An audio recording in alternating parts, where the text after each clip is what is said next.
essential oils, scientifically documented to carry the highest level of oxygenating molecules of any substance known to man. Essential oils contain minerals. Essential oils are a catalyst because they're made up of oxygen, amino acids, and their function is to carry nutrients into the cells of the human body. How many of you in this room today would love to have better brain power, better memory retention? Absolutely. Essential oils have the ability to digest chemicals in the human body. Essential oils have the ability to stimulate the secretagogues for producing human growth hormone and antibodies for thyroid support. Essential oils have the ability to stimulate enzymatic activity in the human body for better digestive function. That's why I say and will continue to say essential oils are the missing link of modern medicine. Learn what it's like to feel alive and to have the spirit of energy and clarity of mind and the ability to go and do and give life to others. We can only do it through being an example. You are about to listen to what may be the most life-changing health information you have ever heard. You will learn why plant substances, known as essential oils, are the missing link in our search for vibrant health and longevity. This ancient science, with its biblical foundation, reveals why frankincense and myrrh were brought to the Christ child, and why for centuries essential oils have helped with countless medical conditions. Dr. Don Gary Young was the first to conduct clinical research in North America over 18 years ago on the use of essential oils for the treatment of degenerative disease. With the largest privately owned herb farm in the world for the production of essential oils, Dr. Young is one of only a few experts who understands the vast requirements for organic growing, distilling, and protecting the quality of these precious oils. For those who are looking for new truth with healing of different dimensions, this may be your answer. Let's join Dr. Young now in one of his most fascinating lectures.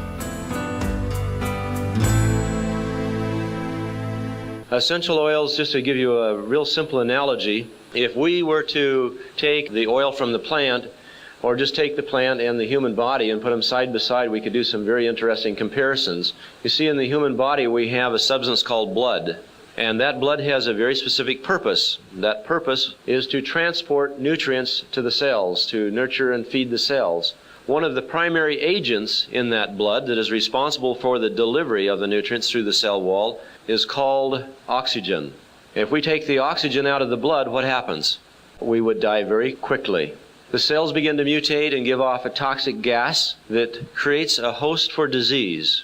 And today we live in an environment where we are deprived of oxygen because of the air we breathe, the food we eat, and the water that we drink.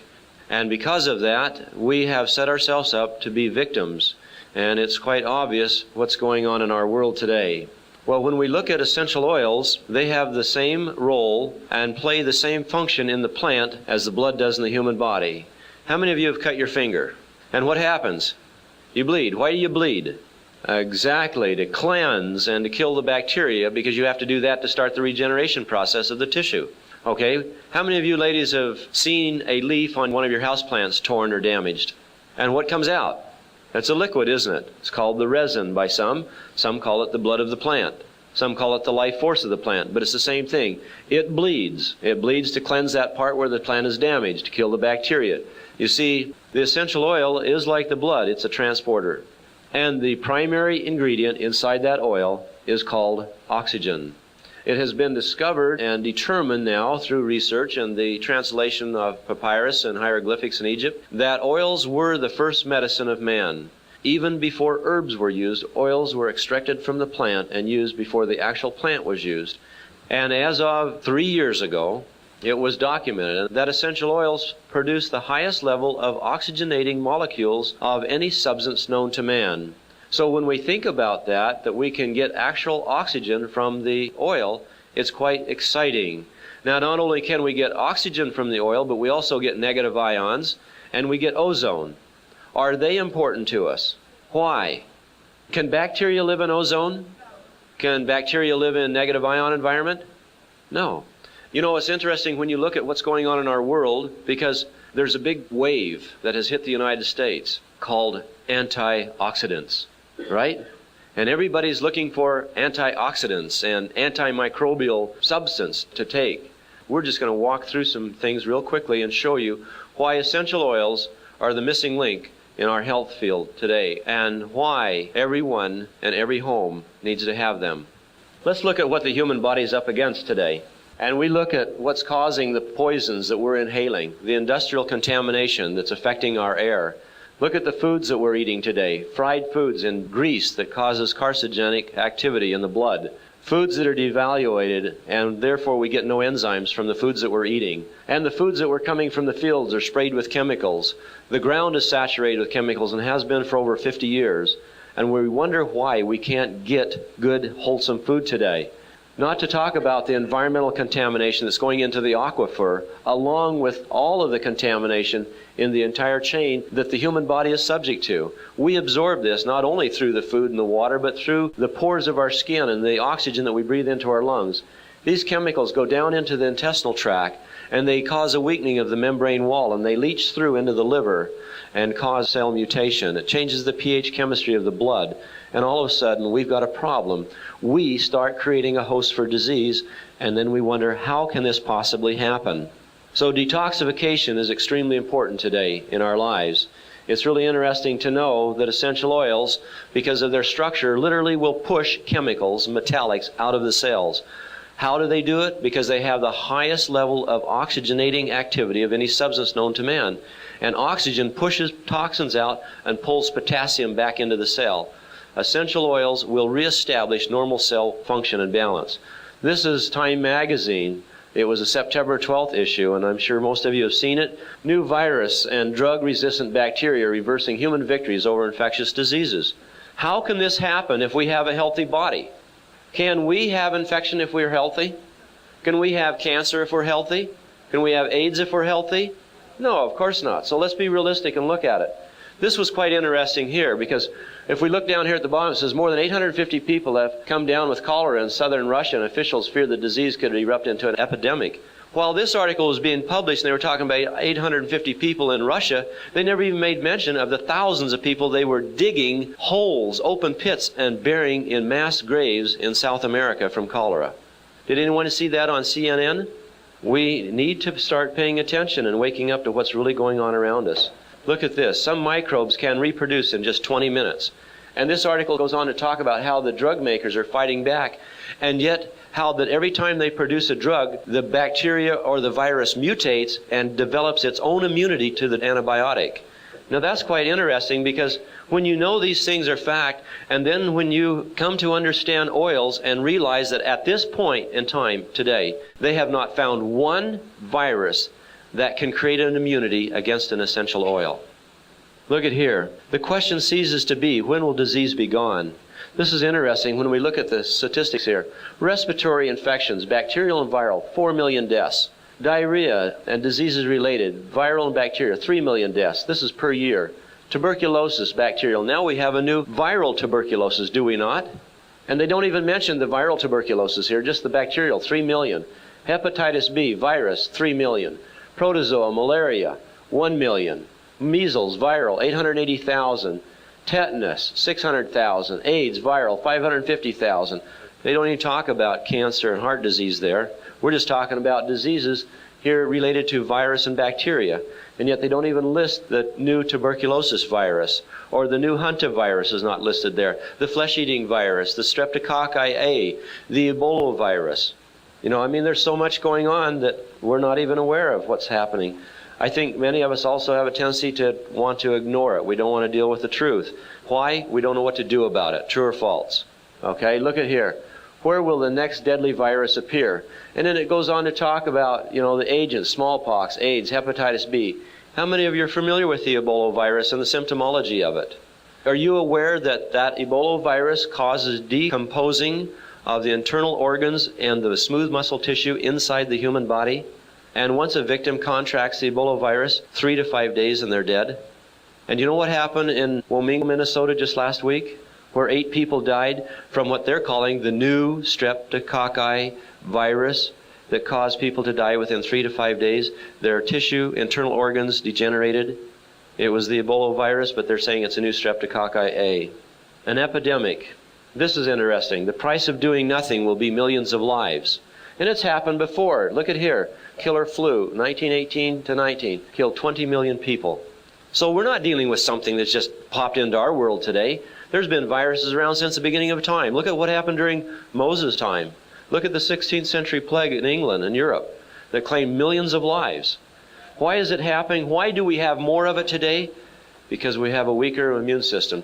How are we going to build it? How many are familiar with this article out of the Weekly World News, November 8th issue? Cancer flu spreads to U.S. The virus acts like an ordinary flu bug at first, but as the symptoms linger, the virus mutates, causing cancer of the bone, blood, brain, colon, and pancreas. Interesting, isn't it? And of course, if you happen to be a victim, cancer flu has reached the United States, much less stricken victims in Dallas, Los Angeles, San Francisco, Chicago, and New York. What are we going to do about these things? Look at this article here in March issue of Reader's Digest. The invisible invaders. The question is no longer when will infectious disease be wiped out. Rather it is where will the next deadly new plague appear. You need to read it because this article talks about how that every antibiotic that they have made, the viruses mutate, the bacteria mutate, and create their own immunity against the antibiotics. So we need to read these things so we are aware of what's going on and be prepared. Let's look at some of the things that cause it. Water suspected in illness. U.S. health officials speculate that local water sickened dozens of AIDS patients during the spring. Groups warn of risk from bad drinking water. New TB, a time bomb. This is USA Today News cover story. You know, we need to be aware. Flu on tap. Milwaukee blames illness on tap water. Tainted water. Blame for unlike illnesses. It just goes on and on wherever we look. A contagious fascination with infections. As lethal viruses make news, the public ponders. What if? The hot zone. How many of you have seen the movie The Outbreak? Well, that's a reality. That's not just a movie. That's a reality. Ancient ills return with a vengeance. Viruses that they can't kill, they can't control. Now I want to spend time showing you what's exciting. This comes right out of the Cairo University Research Department. Dr. Rodwin S. Farag, who is our colleague in research at Cairo and I've worked with for 3 years. Safety evaluation of thyme and clove essential oils as natural antioxidants. If we're going to fight something, let's fight it with what God gave us to fight with. Look at here. Antimicrobial activity of some Egyptian spice essential oils. Hard copy research. We're not just here to talk about folklore medicine. Antimicrobial action of essential oils. The antimicrobial action is probably the one property of essential oils that has been known for the longest time. Isn't that interesting? But do you know about it? Do you read about it? Do you get to hear about it in the US of A? Of course not. How many of you know somebody that has diabetes? Let me show you what's going on in Cairo University with diabetes. They cure it. Look at here. This is just one of the simple studies that was conducted on diabetes. Blood glucose levels. This was a control group with insulin right here. Then they used bitter fennel, and it dropped it from over 275 to 200. Common dill oil, below 200. Coriander brought it down to normal range. Simple essential oils. Yes, they're correcting diseases in many places in the world. Look at here what came off the Associated Press 2 months ago. Very interesting. Scientists examine the role of food derivatives in preventing cancer. Is anyone interested in cancer prevention? Cancer regression? Well, look at here. Soybeans, lavender oil, and orange peel. And we jump over here. Cancer-fighting powers of plant oils. Small quantities in lavender oil have been shown to work against breast cancer in lab animals. In animal studies, he said, we got both the prevention of cancer and the regression of cancer. How many would sooner have chemotherapy than a bottle of lavender oil? Now, this is something that's very exciting. We need oxygenation, antioxidants, and increased frequency. What's a frequency? Is frequency important to us? Are our bodies electrical? Absolutely. And it's very interesting when we study that and we see that not only is our body electrical, but everything around us has electrical frequency. But there's different types of frequencies, and this is what is kind of interesting. Because your lights overhead up here, they also have a frequency called 60 hertz. Essential oils have frequency from 52 to 320 hertz. But the difference between the oil frequency and your light frequency or television or telephone or microwave, your electrical AC frequencies are incoherent, chaotic frequencies. They fracture the human electrical field, where essential oils have a coherent, harmonic frequency. And so they're harmonious with the electrical field of the human body. So essential oils give us oxygen, antioxidants, and frequency.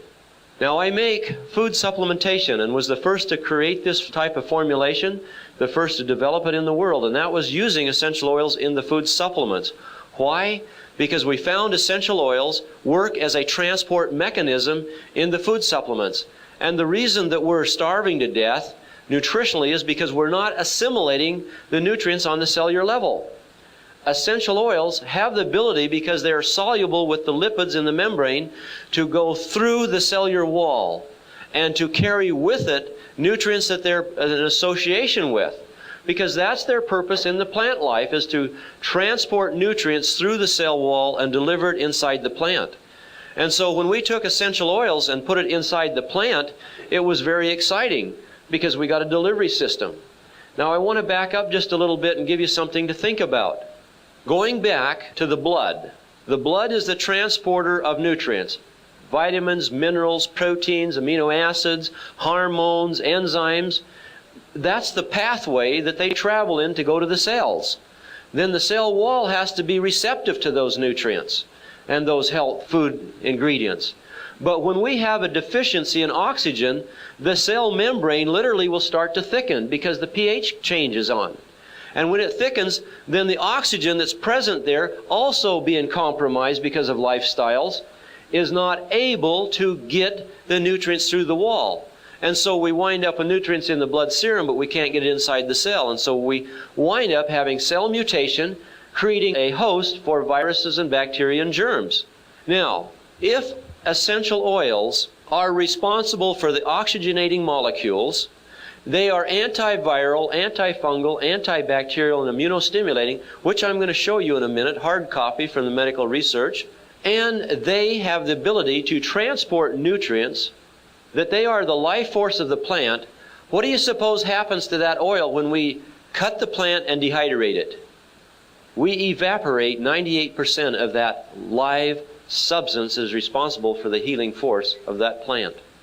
As I look through the audience, I see quite a few people here that are probably old enough to remember the days when they used to gather herbs fresh in the pasture or the field or out on the hill, and come home and make up their poultices and their teas and their extracts, and it worked. And so you tell your children about it, and your children get sick, and they go down to the health food store and buy a bottle of that same herb in a capsule form, take it home and take 6 bottles of it, and nothing happens. And we wonder why. It is because modern man has taken the life force out of the herbs by dehydration.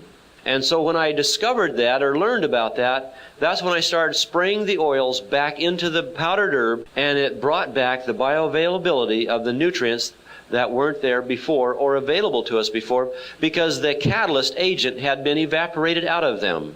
So we were the first to put essential oils back into the plant and reestablish that activity. So if we want to cleanse our body, we want regeneration, and we want immunity, then we've got to start working on self, inside out and outside in. And it's really beautiful because we can create that simply by putting oils on the body. Now, look at lemon oil. Lemon oil is pressed from the rind, or the peeling. Now, this is taken right out of my French medical encyclopedia. This is hard copy research. This is not my work. And, of course, you can see that it's in French, Latin. And so what we're looking at here, where it says active principles, these are the constituents or the chemical ingredients found inside of that lemon oil that are identifiable. Many have not been identified yet. And we look right here, there's one agent here, sesquiterpenes, and I'm going to talk a little bit about it as I go along. Sesquiterpenes. The reason that's important is because they just found in 1994 at the Medical University of Berlin, Germany, and Vienna, Austria, that sesquiterpenes go beyond the blood-brain barrier. Now, I don't know how important that is to anyone, but I'll just kind of fill you in a little bit. It was stated by the Medical Association in October 1993 that if we, quote, could find an agent that would go beyond the blood-brain barrier, we could treat MS, Parkinson's, Lou Gehrig's, and Alzheimer's successfully. June 1994, it was documented that the agent of sesquiterpenes has the ability to go beyond the blood-brain barrier, and was discovered in high levels in frankincense and sandalwood oils. I attended a 3-day medical conference in Grasse, France, September 5th, 6th, and 7th of 1994. I saw this research presented, and I saw the brain scan slices of before and after the inhalation of frankincense and sandalwood, and how it increased the oxygen production in the limbic system, particularly around the pineal and pituitary gland, and increased the secretion of antibodies, endorphins, and neurotransmitters. Documented hard copy from Berlin and Vienna, Austria. Let's look at lemon oil. Anti-infectious, bacterial, streptococci, antiseptic, bacterial, antiviral. This is how the doctors prescribe lemon oil to be used in the hospitals in Europe. There are 150 hospitals in England alone now prescribing and using essential oils for treatment. In respiratory infections, liver insufficiency in children, digestive insufficiencies, insomnia, phlebitis, thrombosis, and they use it as a disinfectant in the air and the cabinetry and medical cabinets and in hospitals throughout Europe. And what do we use in America to disinfect with? Drugs. This is another beautiful oil. Now, I showed you from the Associated Press about lavender, did I not? Look at this one here. This is lavender again. And look at the profile that we see, and there's sesquiterpenes. Now, not only are sesquiterpenes and terpenes able to go beyond the blood-brain barrier, but they also have been found, along with phenols and xenols, to contain the highest level of oxygenating molecules of all of the constituents in the oil. And let's look at what they say lavender will do. This is out of Paris, France, incidentally. And we have antispasmodic, decongestant, muscle decontraction, hypotensive, anti-inflammatory, anti-infectious, staph, cardiotonic, anticoagulant of fluids. And of course they prescribe it for the spasms of the solar plexus, insomnia, dermatosis, infections, allergies. How many of you have taken allergy shots in your life? I mean, isn't that bizarre to know that lavender is used for allergies? In fact, what was discovered 2 years ago was you take lavender oil, and incidentally, it has to be pure lavender oil. This doesn't mean you can just run down to the health food store and buy any old lavender oil that's sold on the market. Because see, in America, people don't understand essential oils. But what they do understand is they understand marketing. And they know how to buy the garbage that's rejected from France and bring it to the United States and cut it with propylene glycol and synthetic constituents like synthetic linalool acetate and put it in the bottle and sell it as essential oil of lavender. And if you don't know the difference, you're just a victim. And so if you go down to a health food store and you see a half ounce of lavender oil on the shelf for $5 to $8 a half ounce, you know that you're getting garbage, because pure lavender oil, you can't buy it in France for that price. So those are things that are very important. And just to give you an understanding, there are 4 hybrids of lavenders, but they're called lavandins. They're not therapeutic for aromatherapy use, but that's what's sold in the United States predominantly, because people here don't know the difference. Our lavender that we produce in France, because we have our own farm in France, we have our own farm in Idaho. We do our own growing. In order to produce the top quality, you have to distill this plant, and that's how the oil is extracted, through steam distillation. It has to be at low pressure, low temperature, and lavender has to be in the chamber for a minimum of 1.5 hours, and better 2 hours.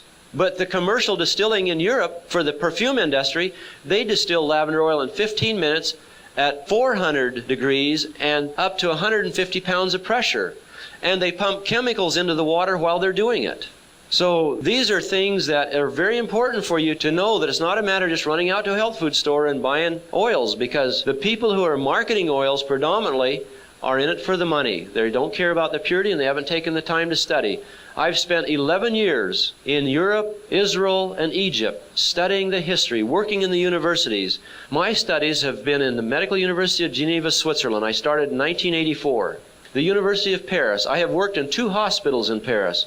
I've studied at the Warwick University, the London University, the University of Cairo, where I've spent 3 years working and studying and traveling, the Hebrew University in Jerusalem. And so it's been an incredible study. I spent 5 years off and on in southern France learning the ancient art of distillation so we could maintain that purity. Now let me share with you some of the things that just came out of the Warwick University that I brought back last year on lavender oil. And this is really exciting. Lavender, a native of the Mediterranean region in France, is a major producer.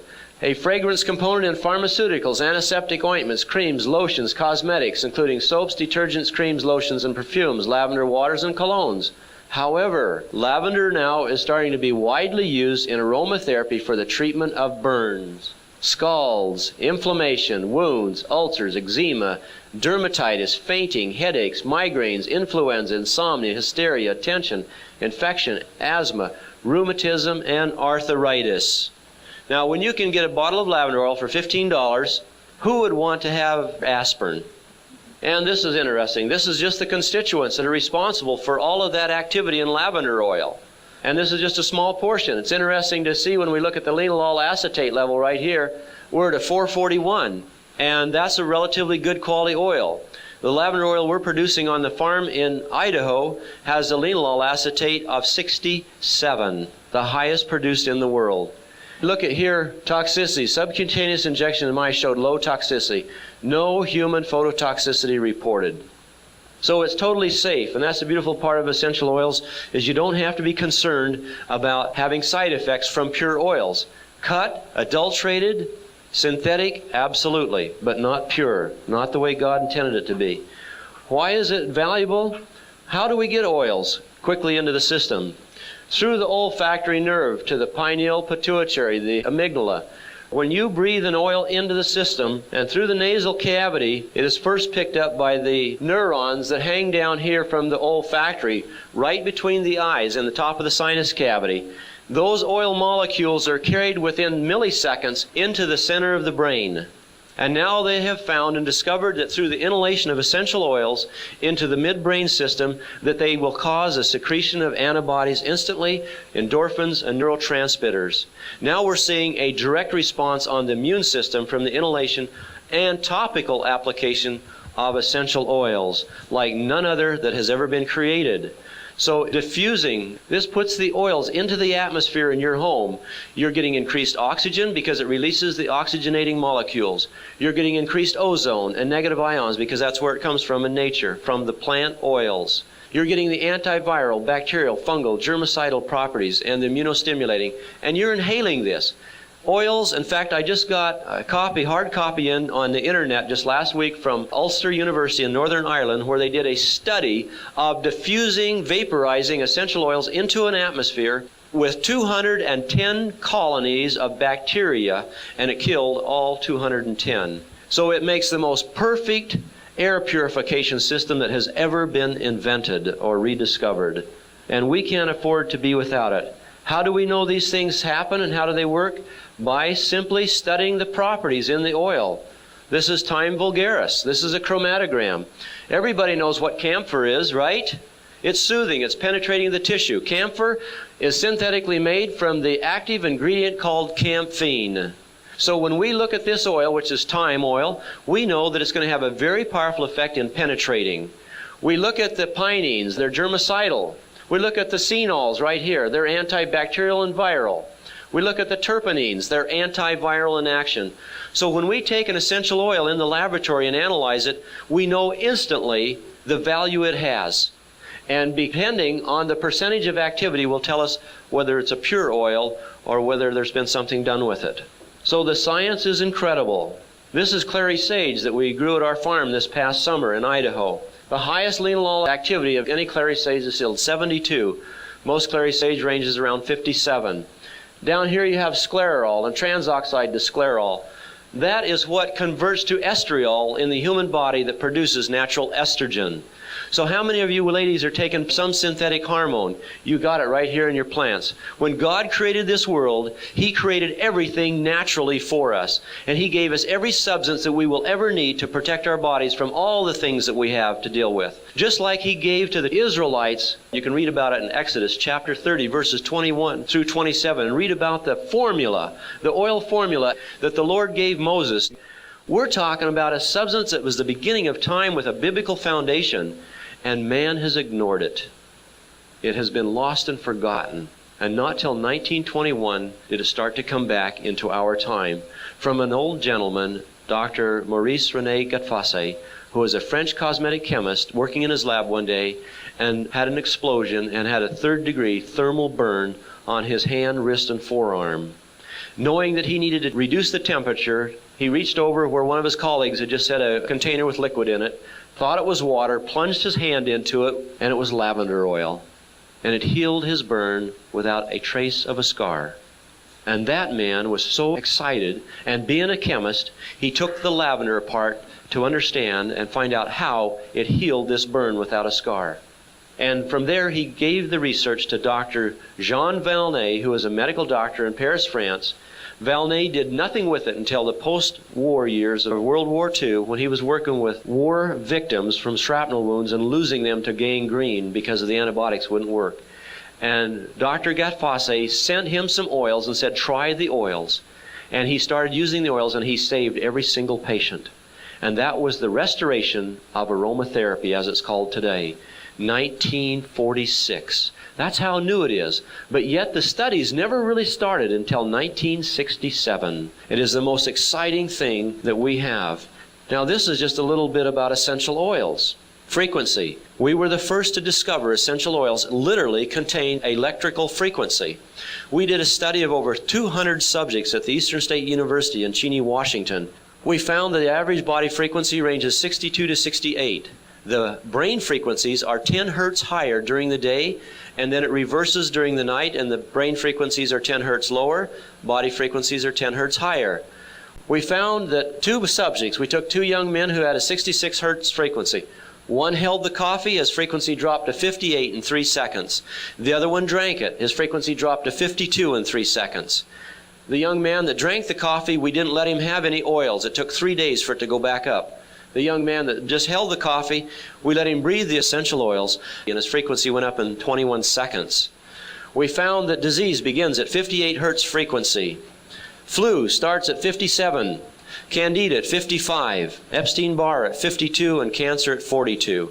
What this tells us that when we do things in our lives that compromise our frequency in the human body, we can become a victim. Essential oils reestablish the normal frequency of the human cells, documented at Eastern State University. Another thing that's really exciting is regeneration. How can you regenerate something if you can't stimulate circulation and activity? The top leading neurologist in the United States helped me to discover oils were electrical. How? Because we discovered that hearing could be restored with the oil of helichrysum. Not only from loss of hearing, but from deafness, born deafness. 3 people now have total restoration. And I went to him to ask how. He said, because the oils are electrical, they stimulate the firing in the axon. They increase the neurotransmitter that converts in the axon to an electron. It fires across the synaptic gap right here. He said in a birth defect, nerves didn't connect. And he said the oils will literally increase the firing of that synapse, and it will jump across the gap and connect to that nerve that did not connect. And once it starts firing, it will start growing together until it hardwires. So essential oils have the ability to stimulate the regeneration of damaged nerve tissue. Helichrysum. How do we use oils? Diffusing in the air through the feet. Many of you here are probably reflexologists or certainly work with the feet. Start working with oils through the feet. How many of you have experienced pain and suffered with pain for days and days and days and couldn't get rid of it? And you've taken pain medication and Tylenol and morphine and whatever to kill pain. How would you feel if you knew that you broke a bone and you could take a single oil and rub it on that broken spot and stop the pain within 3 to 6 seconds? You can do it with essential oils. There's a formula. It has 2 oils in it that are responsible greatly for that. One is helichrysum, and the other one is birch. Birch oil, like spruce oil, contains methylsalicylate. It works like cortisone on the tissue, and it's a topical anesthesia. Helichrysum is a topical anesthesia. It's beautiful. Another way to work with oils is through the ears, auricular. We found that dealing with emotions. How many people here have emotions? Is there anyone that has no emotional problems at all? Do you know that the ancient Egyptians used oils to do what they call cleansing of the flesh and the blood? Removing the evil deities from the mind. Because they believed if they didn't remove the evil deities from the mind, which we call negative emotions, that they couldn't come back into the body they left in the tomb. I was allowed March last year, 1 year ago, to go into a secret chamber where this ritual was performed. And I was allowed to photograph the walls. And we started translating the hieroglyphics that told about this ritual. It was a 3-day ritual, and they used oils to take the people through it and totally eradicate the negative memory and memory trauma from the people. I've started teaching and working with people with oils for eradicating emotional trauma. It is life-changing. And working through the ears. In fact, we have a little oil blend, and if you ever feel depressed or manic depressant or suicidal, a couple of drops and just rub it right there, and it'll take it away in just a matter of seconds. Another beautiful area to work through is through the spine. And just massaging the oils up and down the spine, getting into those nerve meridians to get into those organs and glands in the body is absolutely incredible. We had a little gal in Denver, Colorado yesterday. I had a seminar there, and we had over 150 people in the seminar. She had a great big large knot on her spine. We just rubbed simple oils of spruce and birch and frankincense on it, and it dissolved half in 20 minutes. And 150 people gathered around and watched. Okay, let's show you what's going on in the antiviral activity. We have a little kit, and it has the lavender, peppermint, and lemon oils in it, plus 4 blends, because I formulate blends. I made another one to kill airborne bacteria in the home, odors, mold, fungus. It's incredible. And then in that packet is also one. This has rose oil in it, the highest of the frequencies, 320 hertz. It has ylang-ylang in it, which balances the male and female energies. It also is a powerful support to the heart for tachycardia and arrhythmia. Because of these new viruses and our immune system weakening, I knew that we had to have something to help support that system. So I went to work studying, and I put this formula together, and these oils that I'm going to present now are in that formula. This is Ravensara aromatica. It's a plant that's a combination of clove and nutmeg, and it grows in Madagascar. And of course you see the sesquiterpenes.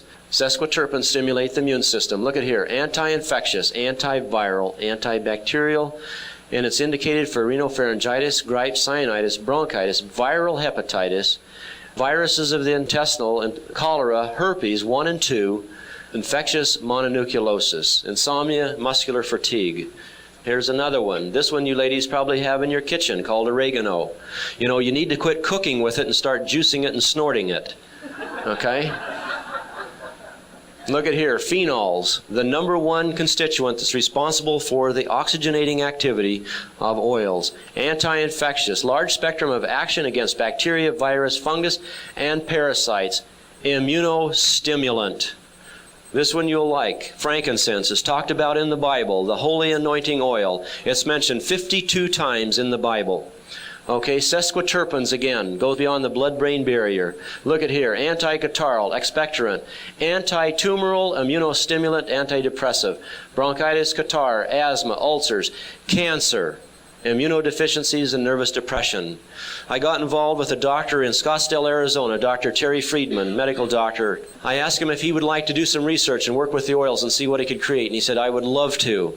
As of this day, 1 year from the time we started, he now has 9 cancer patients out of 9 in remission from prostate and lymphoma and Hodgkin's. That's documented, by the way. Hyssop oil, the oil that Moses used. Look at here, anti-catarrhal, mucolytic, decongestion, anti-inflammatory of the pulmonary, regulator of the metabolism and lipids, anti-infectious, large spectrum, staphylococci, pneumonia, parasites, prescribed for rhinopharyngitis, sinusitis, bronchitis, pneumonia, cystitis, post-infections, sclerosis, plaque, ovarian problems. It just goes on and on and on. Mountain savory. Look at here, anti-infectious, major activity as an antibacterial agent, antifungal, antiviral, antiparasitic, immunostimulating. And here they use it for candida, cystitis, prostatitis, and right on down through arthritis and rheumatoid arthritis. That was mountain savory. This is cistus oil, commonly called rock rose. Beautiful oil. Same thing, there we see the phenols again. Anti-infectious, antiviral, bacterial, regulator of neurovegetative degeneration of the nervous system, autoimmune. So used also for arthritis and rheumatism and plaque and other things, but primarily for viruses of the autoimmune system. What is AIDS? Okay, we had a beautiful situation in Pottstown, Pennsylvania just a couple of weeks ago. A nurse at one of the seminars, she says, Dr. Young, could I share a story with you? And I said, yes. She says, one of the doctors that I work for has a patient that has lupus. She'd had it for a number of years, and as she's getting older, the lupus has just been progressively getting worse and worse and worse. And she was in the hospital for a test and change of medication, and she said my doctor told her that there was nothing that could be done and just to get her affairs in order. She said, I felt so bad that when she started to leave, I just walked her out, and I gave her my bottle of essential oils, and I said, why don't you take this home and just rub it on and just see if it'll make you feel a little better and help you a little bit. She said, some of the oils here have been found to help support the immune system. The lady took it home. 3 days later, she called the nurse back. She says, what did you give me? And she says, why? She says, I'm feeling better. She says, my strength is coming up. My energy level is coming up. 5 days after that, which was a total of 8 days, she returned to the doctor for a checkup. He could not find one symptom, not one trace of lupus. God knew that we were going to have these diseases. He knew what we were going to deal with. And do you think He put us down here to be victims? Absolutely not. He gave us everything that we need to take care of the human body. This is clove oil, by the way, and look at here, anti-infection, bacteria, large spectrum of action against gram-positive and negative, antiviral, fungal, parasitic, antiseptic, and a general stimulant, anti-tumoral, dental infections, viral hepatitis, colitis, cystitis, viruses of the nerves. What is MS? Look at here, cancer, Hodgkin's. That was clove oil, simple clove oil. I mean, it is so incredible to see what can be done and what can be created. So I have made a major focus on creating formulas to support the immune system. It's been really a pleasure to be here and share with you what I call the missing link, and what I also find to be the most exciting thing that has been rediscovered in the world, and that's the world of essential oils and how we can use them in our food products, in our food supplements, and create a beautiful opportunity to build the immune system and not become a victim. Let's be thankful for what we have. Let's always have thanks in our heart for all that we have. And let's live with that and keep that smile on our face and joy in our heart, and let's share with the world the blessings that God gave us a long time ago. Thank you for coming and participating.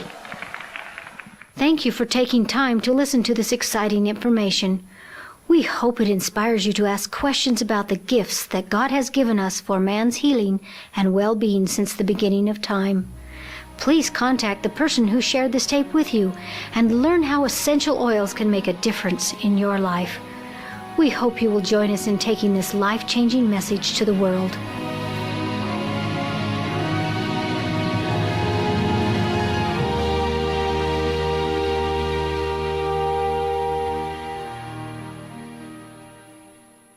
This information is for educational purposes only and not intended to diagnose, treat, or cure any disease.